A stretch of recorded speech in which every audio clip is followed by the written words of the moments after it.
Oh, good job. Take it with you.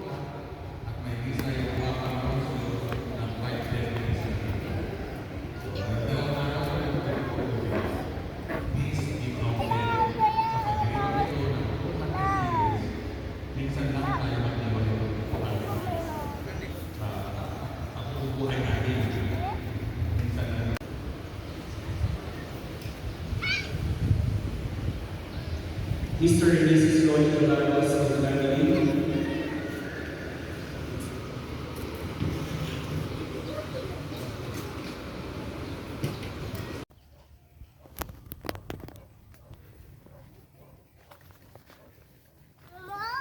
Mm.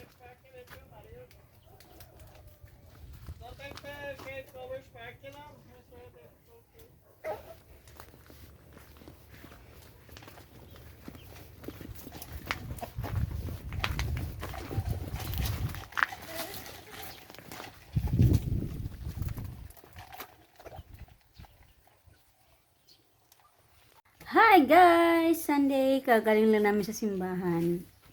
Nagsimba kami alas 12 na. Wow, ang kintab ng fest ni Bebesh. Andito kami sa bahay ni Mama. Nakauwi na pala sila guys nung Wednesday lang. Pasensya na kasi. Masakit yung ipin ko dahil may postiso kasi ako sa bagang. Kinabit ko kahapon. Parang nagkasingaw ako pero maano pa kasi, mahigpit pa kasi yung postiso kaya masakit. So anyway, sabi ko umuwi na nga sila. Hindi, malungkot na yung bahay namin kasi wala namin kasama ni Mario. Nanguli na sila guys sa Manila. And tahimik na yung bahay, parang nakakapanibago. Hindi parang, nakakapanibago talaga kasi yung ang sobrang ingay, yung sobrang daming tao. Tapos biglang, saglit. Uy. Ay. Nakakalungkot. Sorry. Nagsindi akong katol tapos hindi ko napansin umapoy na pala masyado. And yan, nakakalungkot kasi kami na lang. Wala nang ingay. Pero yan, ang kalat. Ganun pa din. Si Marius lang naman ang nandito. Pero tingnan nyo naman ang kalat. Daig pa maraming tao. Kasi gusto niya pang naglaro siya. Ano niya lahat ng laruan niya. So makalat kasi nagsimba kami kanina, kasabi ko mamaya ko nalinisin dahil nagmamadali na ako.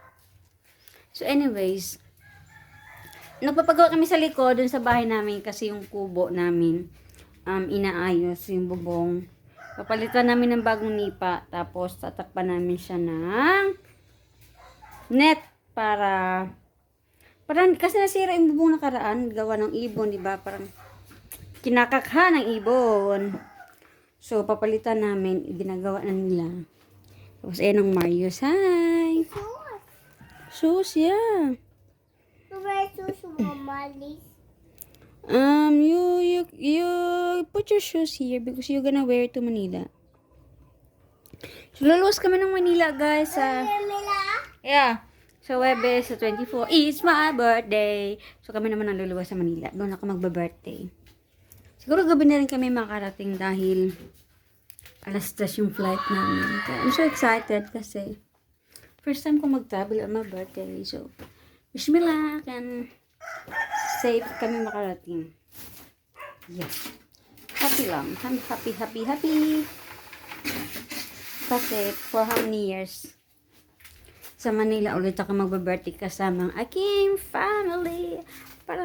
Kasi parang 4 years na yata na hindi ko sila nakakasama ng birthday. Buti po may sweetheart to.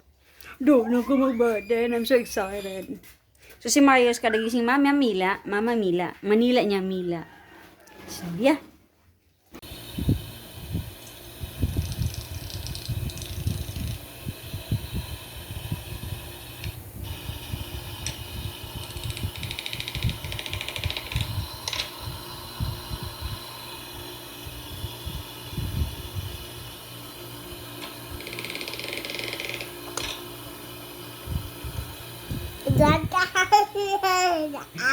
Yeah, sorry. Yummy?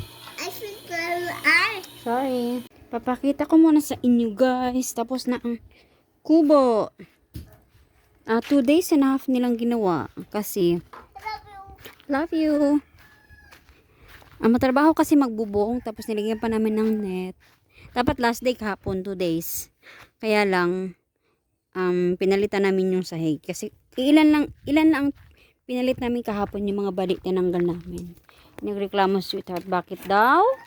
Hindi na nilahat maraming ekstrang kawayan. So, ayan, pinalitan na namin ang sahig, lahat.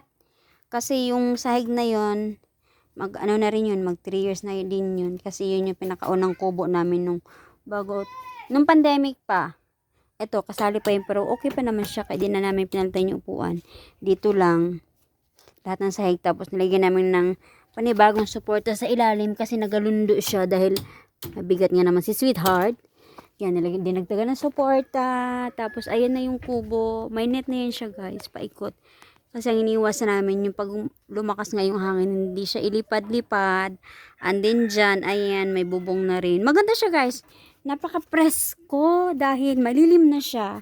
Kasi nga, in-extend namin yung bubong dito sa may harap at saka sa likod.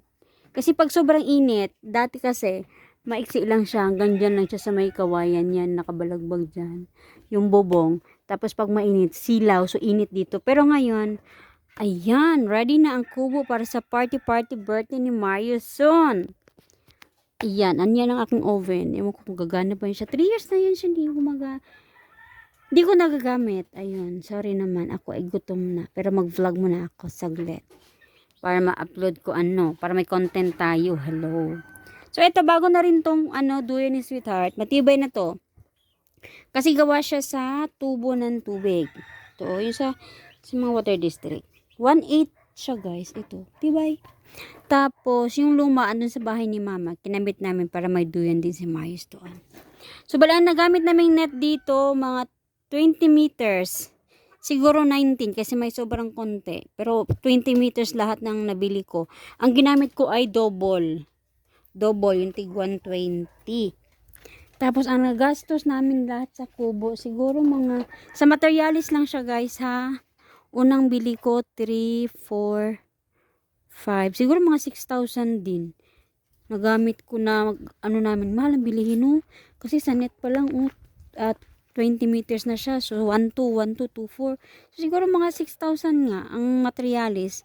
Tapos ang labor, siguro mga 1, 2, mga 2,8, ganyan. Kasi dalawa man sila.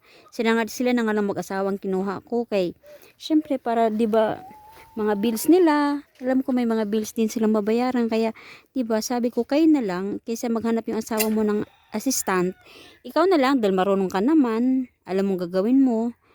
Para yung pera, diba, mapunta sa inyo na mapunta. Para may pambili ng bigas, ng ulam, ng bills, o diba, ganon. Mindset ba? Mindset. Tapos ang kulungan, ayan, nilagyan na din namin siya kasi dati screen lang siya. So, pinalagyan namin ng buong paikot ng kawayan na para kung masira man nila yung screen na, may bakal to na screen ayan o, block na. Tapos itong plastic, hindi pa rin sila makakalusot. And then, ito, pinaayos ko din. Yung maliit kasi para sa pangsisiw. Kasi dati, lang siya screen, nasira din. Ayan, na rin siya sa ilalim. Ay, hirap buksan. Basta kawayan na. Tapos ito, papakita ko bagong kulungan ito. Yung kapatid gumawa nito, tsaka si Papa, tsaka si Jerome. Ayan. Di lang nila natapos. Iba na rin ang gumawa dyan sa bubong kasi umuwi na sila ng Manila. Pero sila ang gumawa nito. Ayan. Laki din. Ayan. So, ang dami kong manok, diba? Akala mo naman, nagsasabong. So, ayan. Tapos, bumili si sweetheart ng pugaran. Yan, mga ganyan pugaran. Bago na yan. Hello! So, sabi nila, ang inahin daw kapag pangit yung pangingitlog, ang gagawin mo lang daw, liguan siya. Shh! Kaya, ayan, niliguan namin bago namin sila binalik dyan. No picture, hi! Dali, we gonna eat lunch na. So, ayan na siya, guys. Tingnan nyo. Kita nyo ba? Ayan yung bubong. Ayan, sorry naman, may nagama. Oh, let's go. We gonna eat. Tapos, ayan, ang daming susunugin mamayang hapon para sa lamok. Tapos, dito pala yung pathway namin. Ayan, pinasemento na. So, itong pathway, nilawakan na rin namin. Ang gumawa din nito, half, yung kapatid ko, sila chiking nang nagbakasyon sila, eh alam mo na, hindi naman sila sanay sa init. Sumuko yung itong side lang na ito ang nagawa. Pero the rest yan, tumawag na ako ng panday. Ano na, back up na. Sila na ang nagtapos. Ayan, maganda na kasi malawak na. Tas, ayan, tinanggal ko rin yung halaman dyan para malinis kasi iniwasan ko nga yung sawa. May sawa dito guys, sa labas. Kaya maganda na yung malinis. Maganda na rin na malawak kasi malawak yung matatakbuhan ng mayos ng bike. So, yan lang ang update sa Kubo, sa bukid. So, thank you for watching. See you next time guys. Bye!